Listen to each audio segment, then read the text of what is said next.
All right, so tonight we are continuing our studies in the 4-lesson series we have planned entitled Male and Female. He created them.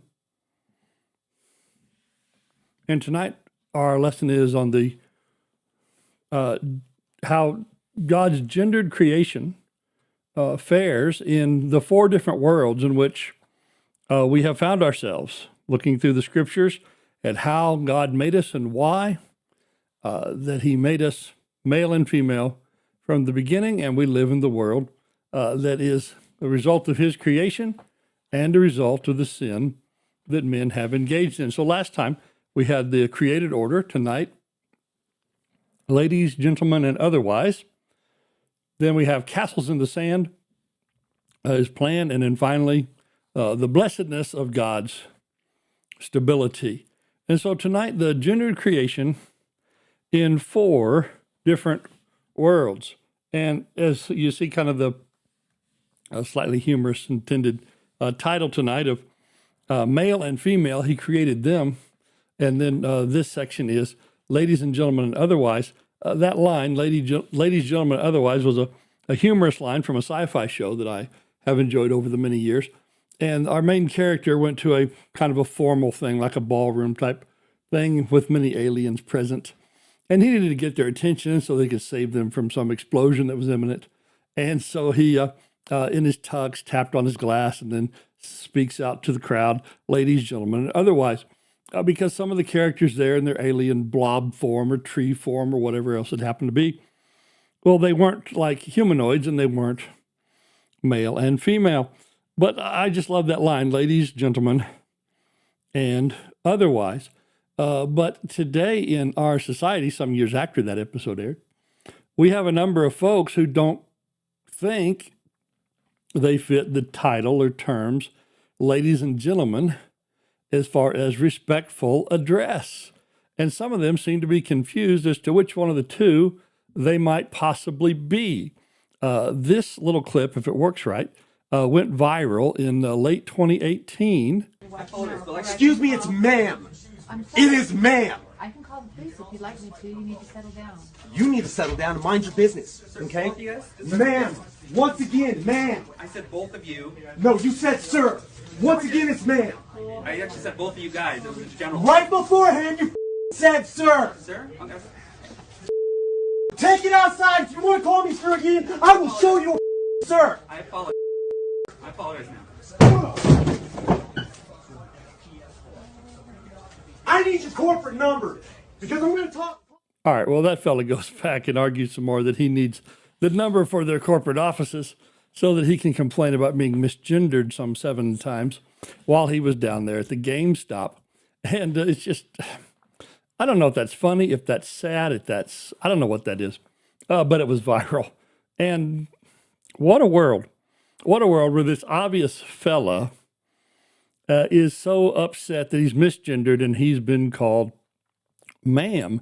And the guy behind the counter was trying to be somewhat conciliatory after the fact and he said, hey, I called you guys, right? Which is, again, if you're really strict on the gendering of that name, that's male too.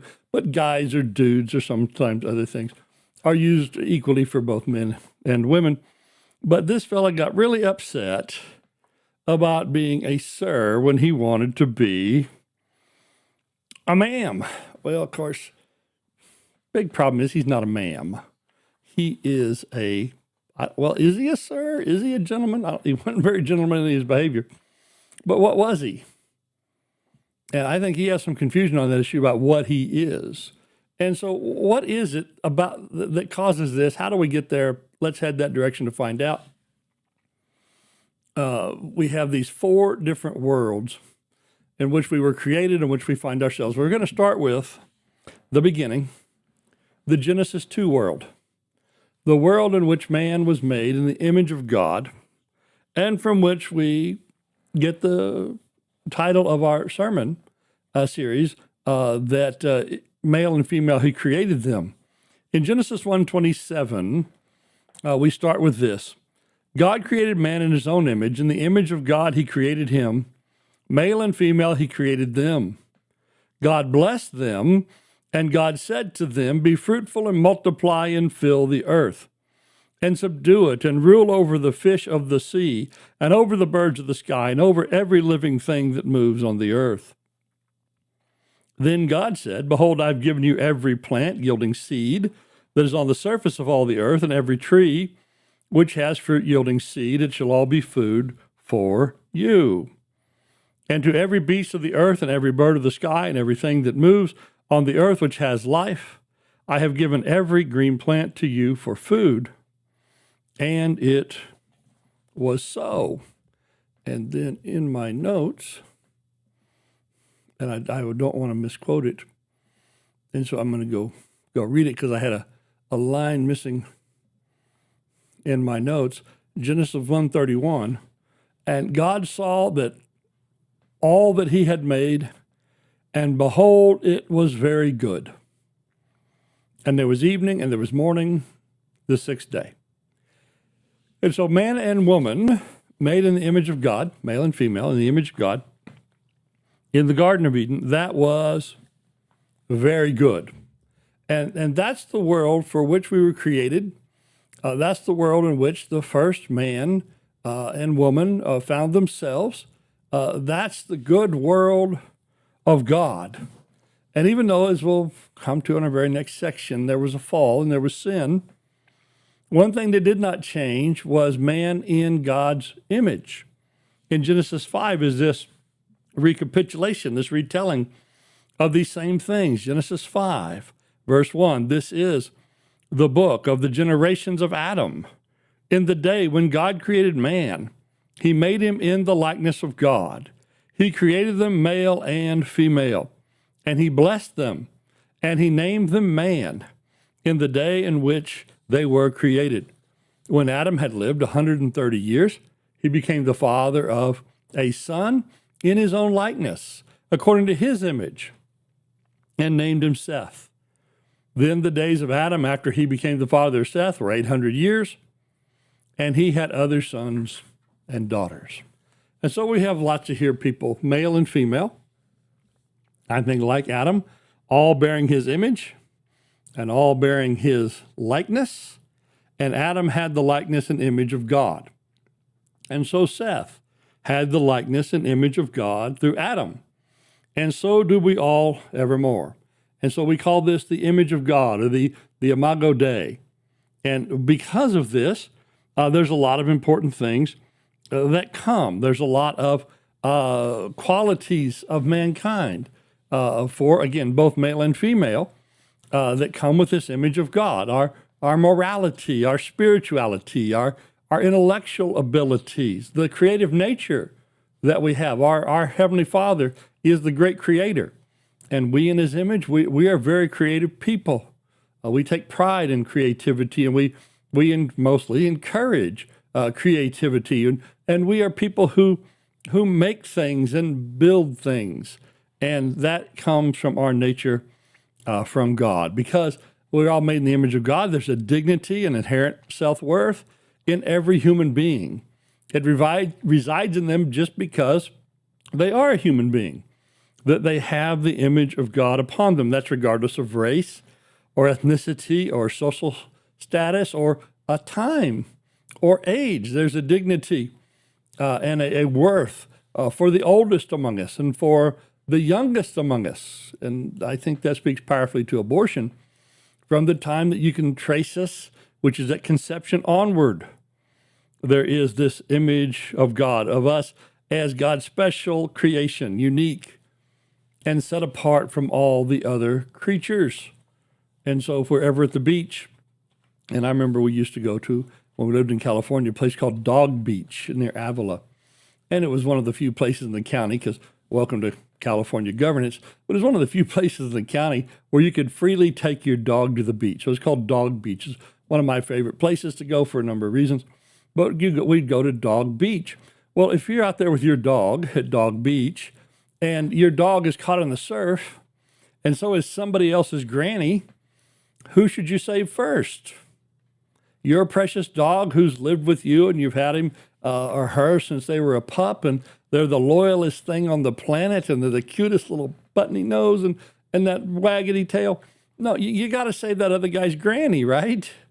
Rather than your dog, right? Because people are more important than even your own personal dog, even your most personal companion who isn't human.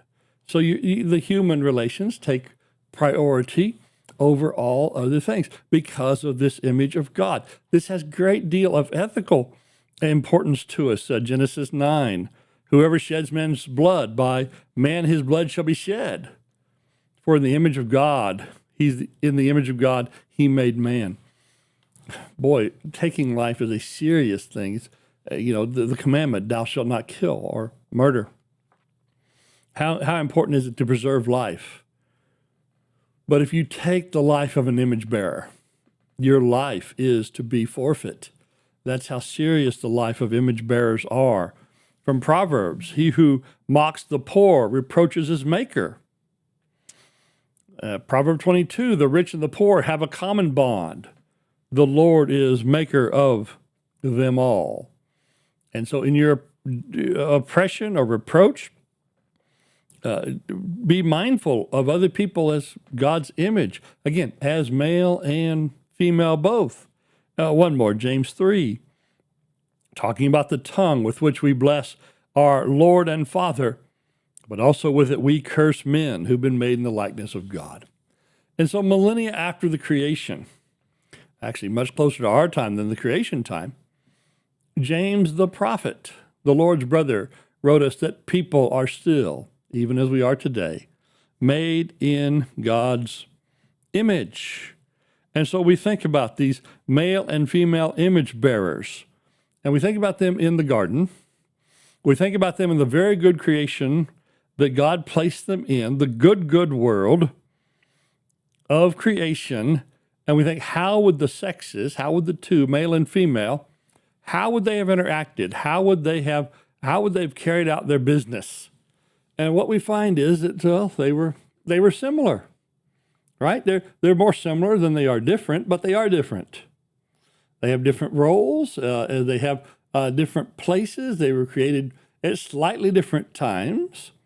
Adam, with the jobs that God gave, he was told, again, we know that he had a job even before sin. So your job is not part of the sinful world. Your job was made harder by the curse of sin. We'll find out. But Adam had, that I can find, two responsibilities that were ongoing. He was given some other responsibilities, such as naming the animals and the like. But Adam had been given by God two responsibilities in the garden. One, he was told to be fruitful and multiply and fill the earth. And the other is he was told to dress and keep or tend the garden. I kind of picture that as an expansion of the garden. And you think about how it would go if there was no sin. Adam and Eve and then their children, they would expand outward of the garden and increase the garden maybe until it filled the entirety of the world. But Adam wasn't able to fulfill that, be fruitful and multiply and subdue the earth part by himself. Dress and keep the garden, I guess he could make a shot at. But be fruitful and multiply, he couldn't do it till Eve showed up with a little bit different equipment, more suited for that task.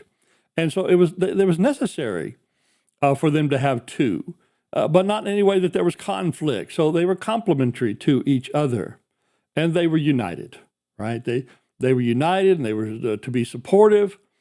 Together, they were to carry out these two great works that God had given mankind, to use his earth, to fill his earth, to bring God glory in their labor and their procreation until God was satisfied with a job well done.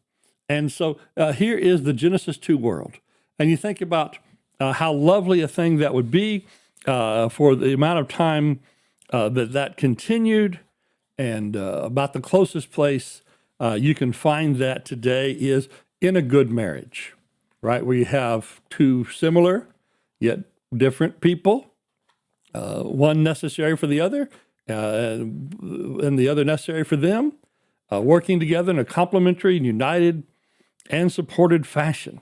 And so that was the intention of the sexes in the very good Genesis 2 world. But we know, of course, things did not remain this way long. There was a fall, there was sin. Satan approached and he deceived Eve. Eve repeated back quite closely, but not quite, the instruction God had given Adam about not eating the tree. She had added, don't even touch that tree. But the extra instruction she added didn't seem to help much when it came to crunch time. But Eve took of the fruit. She ate, she gave to Adam, he ate. And so now we have a fallen world. We have a world where instead of being mutually supportive of each other, they sort of threw each other under the bus. God says to Adam, what have you done? And he said, well, this woman you gave me some fruit. And then all eyes turned to Eve. And then she says, well, the serpent, he deceived me. And so they were no longer as unified as they were. Then come the curses, the curse on the serpent, that he would crawl on the ground and ultimately be defeated by the seed of woman, which we know and take to be Christ, as he has defeated Satan and his work, came to destroy the works of the devil. But also for the man, there was a great curse that the labor that he already had would become much more difficult, and that he would do that until he died. That death had come because they had eaten and disobeyed. But with toil and great sweat from his brow, fighting the thorns and the thistles, and all the things that grew from the ground he didn't want, to get the things he did want, and the things that would sustain his life up until his death, his food, those things he got now with great hardship. But then to the woman as well, Genesis 3:16. To the woman he said, I will greatly multiply your pain in childbirth. And many think that's not just the act of delivery, which of course, by all the people who can put monitors on things and measure pain, that's one of the most painful activities that's known to man, that's endured on a regular basis, and everybody got here through that. But in not just the delivery itself, but it seems to be in everything that goes with procreation. And so without saying too much about it, just the troubles and travails, from puberty onward, that women have with all of the things involved in the reproduction process. And then, of course, I think it might also well include the raising of those children and the pain and the struggles and the heartache that come. Also mindful of the joys and the great blessing of God to give us children. And it's a blessedness to have them, right? Blessed is the man who has his quiver full. That's a beatitude that a lot of modern folks don't think is such a blessing. But though it be a blessing still, it's great hardship and trial and sleepless nights and struggles in the rearing of the children.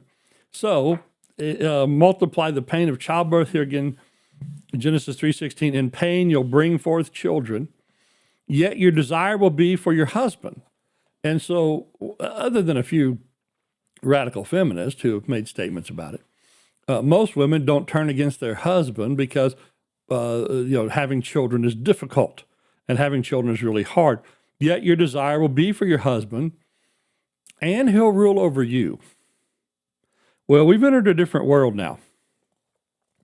We've entered a world in which there's rule. There's rule over people, including in the most intimate relationship of marriage. And if there's rule and order and authority there, and there must be rule and order and authority for anything in this world to continue and to go on, well, how much more in the rest of society and the rest of mankind's interactions? And so with the sexes now, there's rule and there's pain. Oftentimes in marriage, we see rivalry. We see the husband and wife not working for each other's benefit, not working for each other's good. There's a self-interest often in marriage. This is a whole different world than the Genesis 2 world. And so whenever we have these things come out again, in our marriage or other relationships, we think, man, what a life would be if we could do without it. And so we have these Genesis 2 desires, but we have these Genesis 3 realities. And so we have this garden desire, but we have a fallen world fact. And things are just at times so much harder. Again, everybody's still in the image of God, right? We just read from Genesis 5, which comes, Genesis 5 comes after Genesis 3. The repetition that we are in the image of God. But it's an image that is now in many ways marred.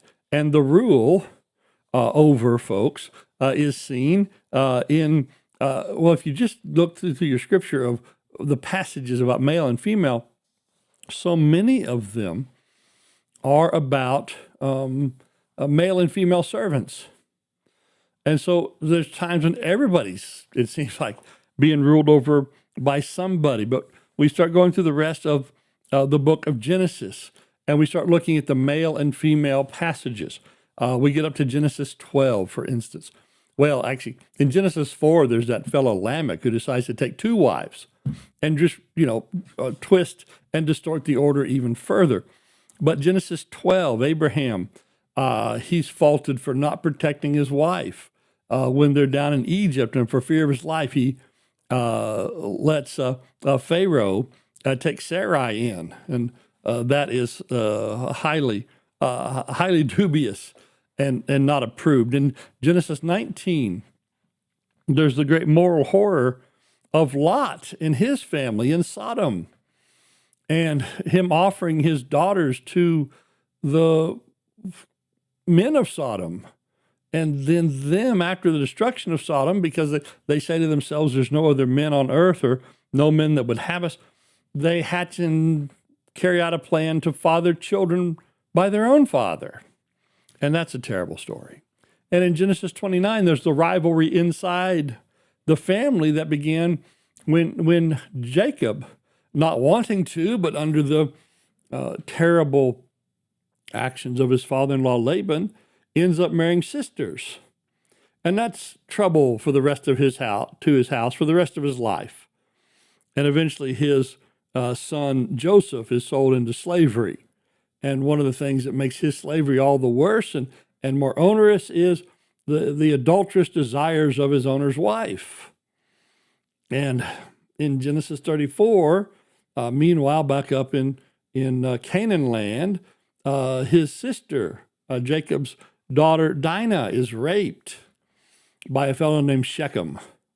And then her brothers return the favor by killing all the men of the village after tricking them into being circumcised. So they're not real well disposed to be able to fight at the time they come to kill them. So all these things of men and women in this fallen world, right? We got rule, we got servants and slaves and pain and rivalry and self-interest all the way down. There's a few folks that seem to have, godly attitudes and good morality and a mind to not descend into this. But even among God's chosen family, these things come up far too often. We think about even in the commandments, right? There's mention of male and female servants. This is how ubiquitous this was, that people would serve others and be under their control. From Exodus 20 and verse 10, the commandment on the Sabbath, and here's God's mindfulness even of the servants, the men and women servants. They get the Sabbath rest as well. And in the commandment on coveting, the final commandment, don't lust after your neighbor's servants, male or female, either one. Of course, we think about why people would covet female servants, and the mind just, shudders in horror. And so we have this fallen world, and this is the sexes, men and women, that God created for a very good garden. And boy, life's not like that. But then if you get farther from God, we get to the world of the pagans in Romans 1. And it's a full-on world of depravity. It's a much worse world, it seems, than even those latter parts of the book of Genesis. Of course, we also could have labeled this Genesis 18 world, the world of Sodom and Gomorrah, but that city was destroyed. But yet mankind seems intent on recreating Sodom and Gomorrah in as many geographic outposts as possible. And so in Romans 1, the depraved world, we have this, Romans 1:18, beginning to read, "For the wrath of God is revealed from heaven against all ungodliness and unrighteousness of men who suppress the truth in unrighteousness, because that which is known about God is evident within them, for God made it evident to them." So God is evident. The fact there's a God is evident to us. For since the creation of this world, his invisible attributes, his eternal power, and divine nature have been clearly seen, being understood through that which is made. So by the creation, we should certainly be able to deduce God. We should be able to puzzle out and logic out that there is a creator God. So being understood by that which has been made, so they are without excuse. For even though they knew God, they didn't honor him as God or give thanks. But they became futile in their speculations, and their foolish heart was darkened. Professing to be wise, they became fools. They exchanged the glory of the incorruptible God for the image and form of a corruptible man, and of birds and four-footed animals and crawling creatures. Therefore, God gave them over to the lust of their hearts to impurity, so that their bodies would be dishonored among them. For they exchanged the truth of God for a lie, and they worshiped and served the creature rather than the Creator, who's blessed forever. Amen. For this reason, God gave them over to degrading passions. For their women exchanged the natural function for that which is unnatural. And in the same way, the men abandoned the natural function of the woman and burned in their desire toward one another, men with men committing indecent acts and receiving in their own persons a due penalty of their error. And just as they did not see fit to acknowledge God any longer, God gave them over to a depraved mind to do the things which are not proper, being filled with all unrighteousness, wickedness, greed, evil, full of envy, murder, strife, deceit, malicious, they're gossips, slanderers, haters of God, insolent, arrogant, boastful, inventors of evil, disobedient to parents, without understanding, untrustworthy, unloving, unmerciful. And although they know the ordinance of God, that those who practice such things are worthy of death, they not only do the same, but they give hearty approval to them that practice them. All right, there's the male and female made in the image of God, image bearers of God, in the most depraved and disgusting things because of rebellion and unrighteousness and no honor for God, the replacement of honoring God and the religion of God with a self-made religion, using the procreative act intended for the union of marriage, not just for procreation, also for satisfaction of the partners, read Proverbs 5, but eschewing that righteous union and righteous joining for same-sex joining, both by men and women, for the satisfaction and satiation of lust, without regard to God, and so often with this, without regard to the people they're involved with, and then the following of every sin in the catalog. What was the life of the sexes in the depraved world of Romans 1? The sexes are divided. They're exploitative. And from the words of Paul, not the words of Jay, but the words of Paul, depraved, unnatural, and indecent. Well, there you go. This is not what God intended for us. This is not what God intended for the sexes. This is not how God intended for male and female to be used. We think about in our own time and culture some of the excesses that showed this in abundance. Maybe it's because I'm a child of the 70s, but in the late 70s in New York City, there was a place called Club 54 where Andy Warhol hung out for a while. And it was full of every kind of excess like this. In modern times, it's in Vegas or the like, or Think about the gay pride parades of 80s and 90s. Today, we still have some of these things. Just the outlandish public expressions of sin. This is the way outside of Christ, both before his coming in the pagan world and after his coming, where people have returned largely to it. This is the world in which the apostles came. Jesus came in the fullness of time, right? Galatians 4:4. It was into this world that Jesus came and sent the apostles, where the gospel was preached, where over time, by the conversion of men and women, that life and family was changed until the classical world of the Greeks and Romans. It leads us eventually, and in pretty regular moral progress, leads us to a Christian world of Western society, leads us to the culture to which we're inheritors, based on a lot of Christian ideals and Christian teaching. And the entirety of our society had this as its basic foundation until about 200 years ago. And then folks not wanting the moral Christian order, and it really was often the morality, particularly sexual morality. It's always just like in corruption, always follow the money. And in morality, always just follow the sex. But often for sexual desires and a broader view than Christian morality in regard to those things, then replacements came to the Christian ideal, to the Christian foundation. Some of the early things, and they sort of came in about the same time, was the idea of not creation. First, some ideas that the earth has always been here, and Darwin built upon those, and Darwin came up with his so-called scientific theory of evolution and species not being made particularly by God, but species evolving.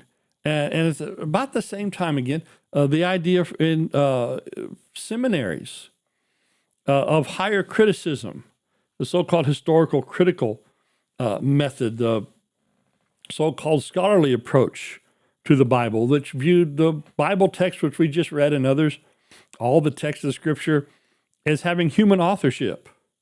And they were to be examined by human literary standards, not as the divine word of God, but on the circumstance and the development of the authors, and all the supernatural events and prophecy was all thrown away.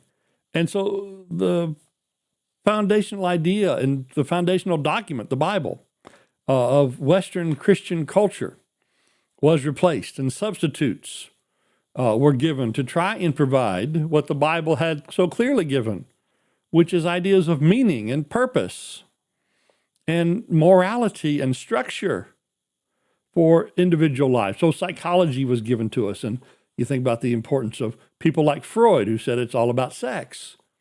Well, I sort of agree with him, but I think it's all about immoral sex and seeking that rather than, it's all some sort of latent buried thing about how you feel about your mother. Although Freud has largely been discredited now, and Jung and others, and the behavioralists have sort of taken over in the psychological realm. But in the biological realm, even though at the high end of scholarship, everybody recognizes Darwin's mechanism for natural selection doesn't really work and couldn't work. And the more we find out about DNA and the things encoded right into the very structure and makeup of our cells, that couldn't have evolved because it's far too complex. You would need to have, 100 molecular machines all working together at the same time to have one living cell. And then to change that to a different kind of living cell with all the things, it just doesn't work. But in the popular mind, Darwin still presented and in introductory science courses by scientists who in their graduate seminars say that, yeah, Darwin doesn't work. They still teach in their undergraduate classes for the masses. Yeah, it's Darwin. And there's no real replacement for that.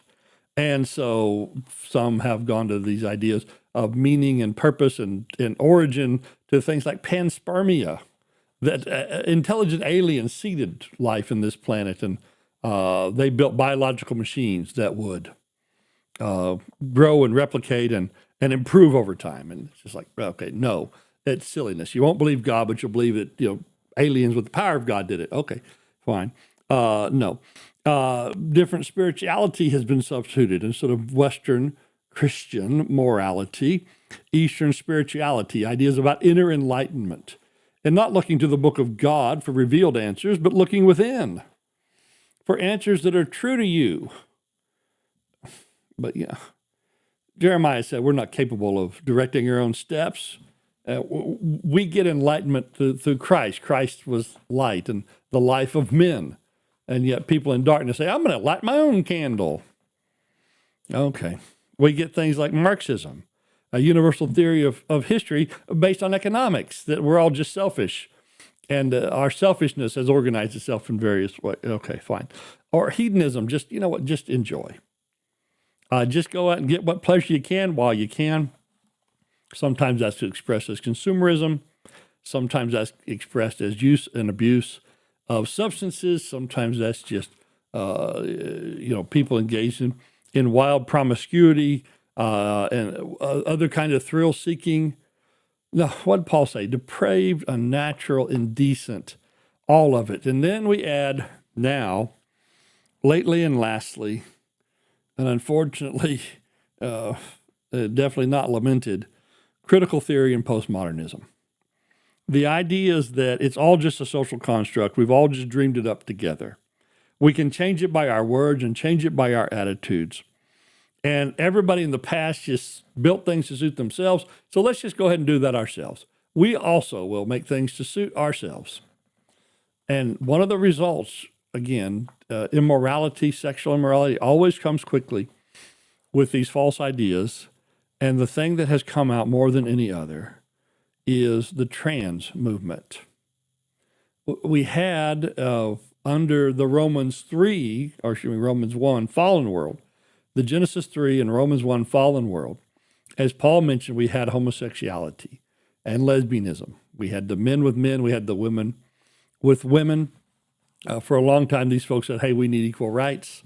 We need to be able to marry and the like. But then in the last decade or so, we found more and more of this entirely different idea, this idea of trans, that you can't even tell me I'm a man. And you'll see this every now and again on social media, and you see reactions to it, where somebody will clearly, and usually it's a dude who's, looks like a lady. It's one of these lady dudes who's trying to date men who would normally, we call them straight men who would date women. And these lady dudes say, hey, why won't y'all date me? And they're like, no, thank you, fella. You've got the equipment we don't want. We got that equipment on our own. We don't need it from you. And they'll go, well, you're being transphobic. And you'll see such silly things as some of the men who claim to be trans, and they desire sexually women. And they'll say, hey, ladies, I'm a lesbian. No, you're not, fellow with the beard. You're just not. And so the trans people are sort of in using the language and using the arguments that the gay and the bisexual and the lesbian folks used. They have come in now and said, hey, all that applies to us. And this is where we get the fellows who compete with the women in sports. This is where, again, we get the fellows who dress as women and then they want to date men. And they just get everything messed up. They're just a perversion and a ick stain on everything. And yes, that's a very theological term, ick stain. That's what these folks are. But for them, the sexes are fluid. You might be this, you might be that. And it's personal. Everyone gets to decide for themselves. It's subjective. So personal and subjective. You don't get to define what I am. Well, fella, I know what your equipment is. I know what's on your birth certificate. Well, that's just what I was assigned at birth. Yeah, why'd they assign you that at birth? Just randomly make assignments, just willy-nilly? You think about some of these countries that have especially where they have gender-selected abortions, right? And in the far east of the world, in both in India and in China, they have this as a problem. Many families have aborted so many girl babies so that they have a son in the family that there aren't enough women for these boys now to marry. So they grow up in a world where the boys radically outnumber the girls. Well, if these trans folks are right, I got a solution for that. Just go reassign, right? Just change the paperwork for a bunch of the fellas and say, dudes, you're ladies now. I mean, why not? Wouldn't that solve the gender imbalance in a number of countries? If it's all personal and subjective, and they say, well, you're violating their autonomy. Okay, well, yeah, I know the governments in those parts of the world, they really respect personal autonomy, so probably not as big an issue as you think it might be. But they actually say that sex is not biologically determined. And some of them will make play between the word sex and gender. And so, maybe biologically you're a male, or maybe your sex is male, but your gender is a female. And of course, once we get to start making our own genders, we know that folks didn't just limit themselves to the two options God gave. But there are, by some count, hundreds of genders, or an infinite number of genders, some would say, because everybody might be their own. Or you see the alphabet soup where they just start listing letters in a long sequence, which kind of looks to me like an attempt to make a secure password, because it's just random letters one after the other. But they'll tell you, no, this is the genders we're recognizing. But then just to make sure, they're kind of like the Athenians, to make sure they don't miss any. The Athenians had the statue to the unknown God.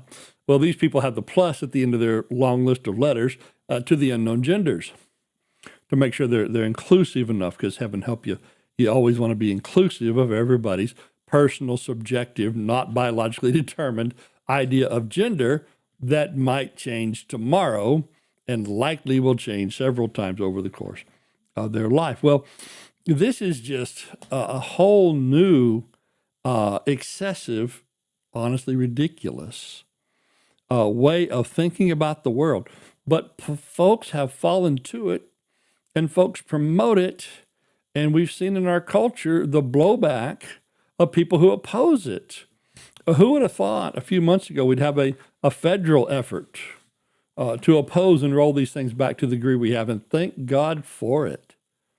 But we see the opposition to that, and we see the opposition at school boards all over the country. We see the opposition to rolling these things back at hospitals and in all aspects and parts of society.